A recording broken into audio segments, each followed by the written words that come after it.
O Fluminense está classificado para as oitavas de final da Libertadores da América. Vitória sobre o Cerro Porteño. Claro que teve um pouco de drama, teve ali um pouco de suspense, teve emoção, mas o que vale é que o Fluminense venceu, está classificado e garantiu o primeiro lugar da chave. A gente começa agora mais um vídeo aqui no canal Ligados no Flu, analisando essa vitória sobre o Cerro Porteño por 2-1. Vamos lá, pessoal! Está no ar o canal Ligados no Flu, o canal de notícias da torcida tricolor, com a apresentação do jornalista Rodrigo Dias.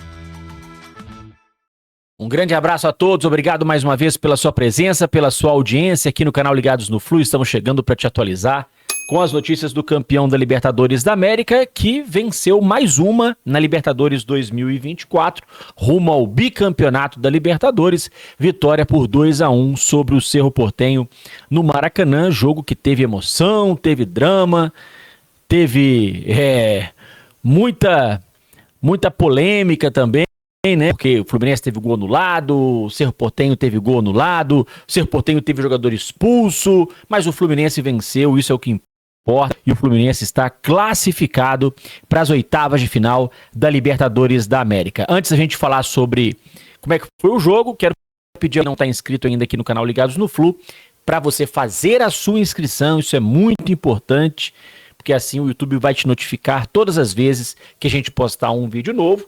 E também peço para você deixar o seu like aqui nesse vídeo, se você gostar da minha análise de Fluminense 2, Cerro Porteño 1. Bom, pessoal, vamos lá. Fluminense então venceu, está classificado para as oitavas de final e garantiu com muita folga o primeiro lugar nesse grupo A. Isso quer dizer que nas oitavas de final, independente do adversário, o Fluminense faz o segundo jogo em casa, faz o segundo jogo como mandante. Se vencer o jogo contra o Alianza Lima, daqui a 2 semanas, chega a 14 pontos, e aí pode ter também a condição de, nas quartas de final, se chegar nas quartas de final e semifinal, também de repente decidir a vaga em casa. Mas nas oitavas, já é certo, o Fluminense vai decidir a vaga no Maracanã contra qualquer adversário e certamente será uma equipe que terminar em segundo lugar no seu grupo. Vai ter o sorteio ainda, mas o Fluminense já sabe que joga a primeira fora e a segunda partida dentro de casa. O Fluminense jogou bem? Jogou mal? Bom, venceu. Em Libertadores, a gente fala sempre isso, né? Que mais importante do que jogar bem é vencer. Libertadores não se joga, Libertadores se vence. E o Fluminense venceu. Isso é importante. Agora, para você ter um título, pensar em ser campeão, pensar em chegar na decisão, chegar na final, o Fluminense precisa melhorar o desempenho. A gente não pode discordar disso. O Fluminense está longe de ter o desempenho que teve o ano passado. Agora, vejam como o futebol é curioso, né?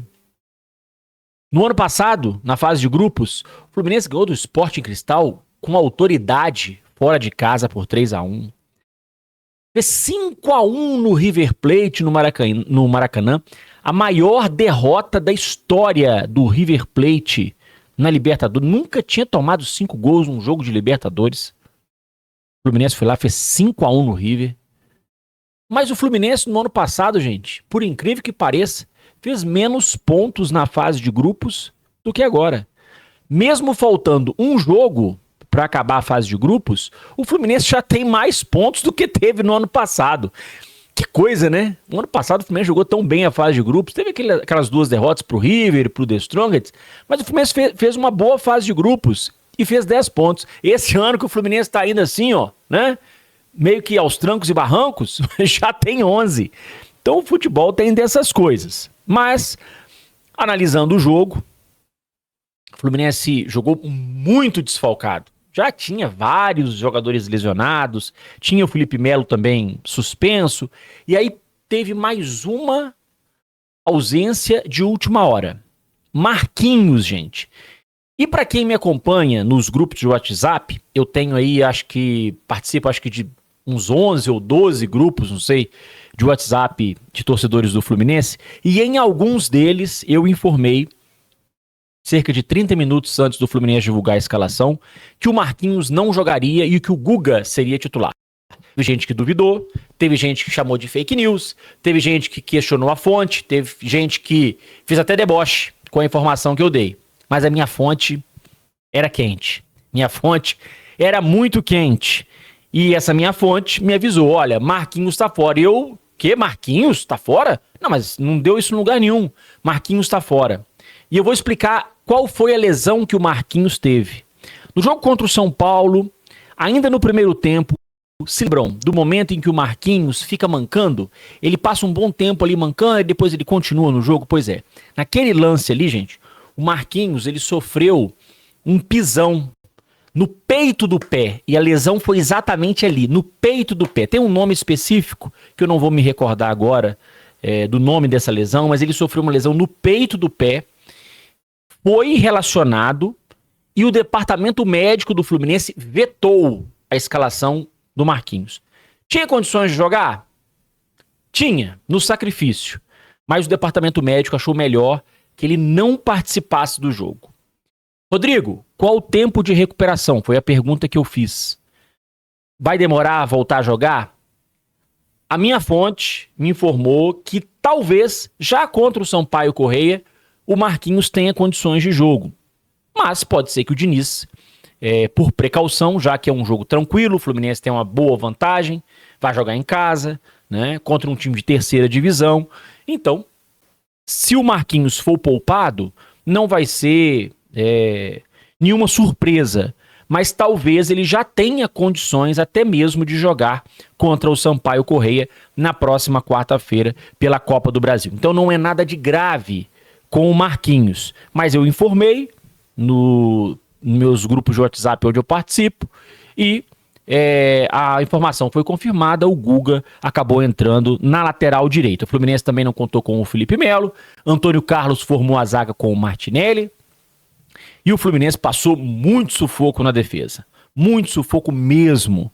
Mesmo assim, o Fluminense começou bem, pressionando o adversário, marcando a saída de bola, criando oportunidades, teve o gol no lado do Cano, teve outras chances, até que saiu o gol do Marcelo, um golaço do Marcelo batendo de direita, bola no ângulo, enfim, gol de craque, gol de Libertadores mesmo, gol muito bonito do Marcelo, que colocou o Fluminense na frente e parecia que ia ser um jogo tranquilo. Só que aí, pouco depois, o Fluminense leva um empate numa bobeira do Alexander, que ficou pedindo falta. No miolo de zaga, Antônio Carlos, Martinelli e Guga, todo mundo olhando o cruzamento, esperando o juiz marcar a falta, que o juiz não marcou e saiu o gol. Reparem, gente, reparem. Contra o São Paulo, aquele lance do Lima, que o São Paulo comete a falta e depois sai o gol do Luciano e o juiz anula. O Fluminense fica esperando que o juiz dê falta. E nem sempre o juiz vai dar falta. Nem sempre o juiz vai dar falta. Contra o São Paulo, o juiz anulou o gol. Hoje não anulou. Então, não pode ficar esperando decisão de juiz. A bola está em jogo, você tem que marcar. Dentro da área, Martinelli, Guga e Antônio Carlos, todo mundo olhando. E saiu o gol do Cerro Porteño. Quando sai o gol do Cerro Porteño, o jogo fica perigoso. Porque o Fluminense nitidamente passou a ficar, né, com medo ali de tomar o segundo gol, chegou a tomar o segundo gol, que foi anulado pela arbitragem, pelo VAR, e o jogo ficou assim extremamente tenso, extremamente tenso. Segundo tempo começa, o Diniz não fez alterações, o Fluminense continuou nervoso em campo, com medo de errar, com medo de cometer uma falha e levar o segundo gol, até que acontece a expulsão justa do jogador do Cerro Porteño, e a partir dali, o Fluminense abaixa a adrenalina, dá uma tranquilizada, porque tinha um jogador a mais. Se o Cerro Porteño já atacava pouco, com um a menos, aí que não ia atacar mesmo.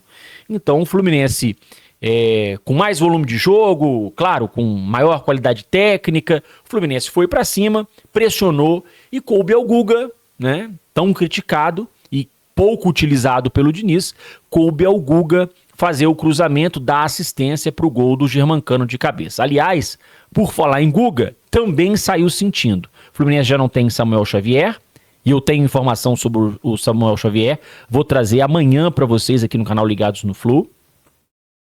Não tem o Marquinhos, né, que hoje estava lesionado.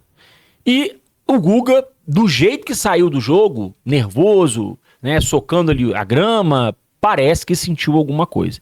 Pode ser mais uma lesão nesse elenco do Fluminense, que toda semana tem jogador lesionado. Impressionante, tomara que não seja nada grave com o Guga, porque né, já não temos o Samuel. Se não tiver o Guga e também no Marquinhos, não tem lateral para jogar ali. O jogo terminou com o Martinelli de lateral direito.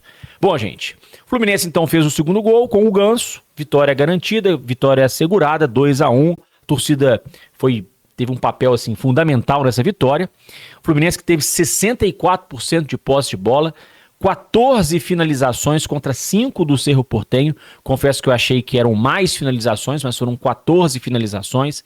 Teve 7 escanteios a favor do Fluminense e tem um número que tem me chamado a atenção. O Fluminense tem desarmado muito menos do que os adversários. Hoje o Fluminense desarmou 11 vezes contra 27 do Cerro Porteño. Mas o que importa é a vitória, o que importa é o resultado, 2-1 para o Fluminense. Agora garantiu a sua terceira vitória nessa Libertadores, mais $330 mil nos cofres tricolores. O Fluminense que já arrecadou com vitórias nessa fase de grupos, cerca de 5 milhões. Garantiu 30 milhões por jogar a fase de grupos e mais 5 pelas vitórias até aqui. Se ganhar também da equipe do Alianza Lima, vai garantir mais cerca aí de $1,5 milhão nesta primeira fase da Libertadores da América. Flusão volta a campo na próxima quarta-feira, 19h, também no Maracanã, contra o Sampaio Corrêa, pela Copa do Brasil, vale vaga nas oitavas de final. Flu classificado, vamos dormir tranquilo, né? Se jogou bem, jogou mal. A essa altura, meu amigo, não dá nem para discutir. O importante foi a vitória. Classificação, o Fluminense está nas oitavas de final. Teve uma vez, se lembram daquele jogo do Fluminense contra o Botafogo? Que o Fluminense perdeu por 2-1, o Cano fez um gol de barriga, gol de coxa, sei lá. Vocês se lembram? E aí garantiu o Fluminense na final contra o Flamengo, e depois o Fluminense foi campeão. Pois é, no dia que o Fluminense perdeu aquele jogo pro Botafogo de 2-1 e se classificou para a final do estadual, em 2022, um primo meu, Felipe Romão, falou assim: pô, Rodrigo, cara, só pode ser campeão quem tá na final. Jogou bem, jogou mal, não importa. Só pode ser campeão quem está na final. Então, eu digo isso. Jogou bem hoje? Jogou mal? Jogou bem ao longo da fase de grupos? Jogou mal? Só pode ser campeão da Libertadores quem está nas oitavas. Quem não está, não tem mais chance. Então, o Fluminense continua vivo na Libertadores da América e classificado. E outra, hein? O Fluminense não só está classificado, como também vai ter nas oitavas de final Thiago Silva, que volta no mês de julho. Pessoal, grande abraço, até a próxima. Isso aí.